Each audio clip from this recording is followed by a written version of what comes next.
Ahoj milí televizní diváci, vítám vás na 42. ročníku filmového a televizního festivalu Oty Hoffmana. Dnes jsem si k sobě přizvala paní Lucii Šteflovou. Dobrý den. Dobrý den. Tak s jakou pohádkou jste sem přijela?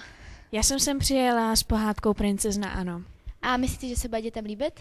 No tak já doufám, že se jim líbit bude, jelikož je vlastně o vztazích a přátelích a lásce. Jo, jste na dětském festivale, tak jaký máte vztah k pohádkám?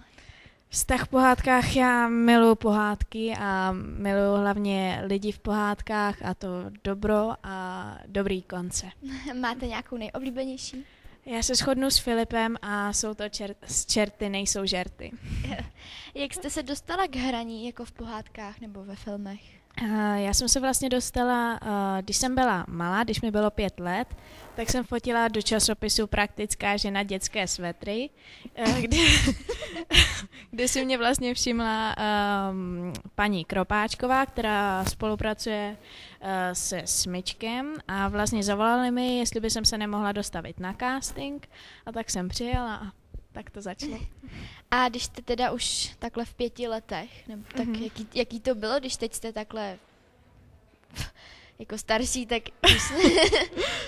No, tak bylo to hlavně jednodušší, protože jsem to tak vlastně všechno nevnímala a brala jsem to, i teďko to vlastně beru jako zábavu a odreagování. A v kolika filmech už jste hrála? Mám to i jako i říkám.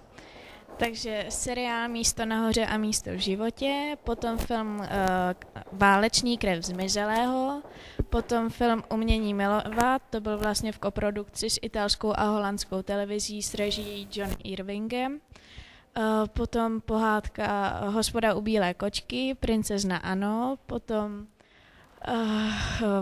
teďko točím vlastně seriál Gimplíš, potom Zdivočelou zemi, teďko budu točit film Vendetta a seriál Elixír života, potom pár, no to by stačilo. Dobře.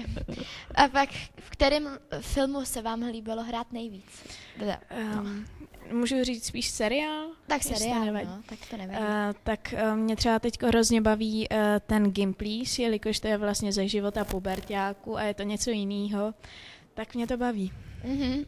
A myslíte, že film vyhraje, ten váš? No já myslím, že tady je spousta dobrých filmů a pohádek, takže netuším.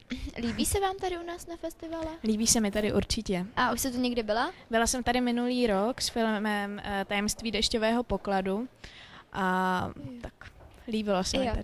Takže já se s vámi rozloučím se i s diváky a vás diváky pošlu na další rozhovor. Tak nashledanou. Nashledanou.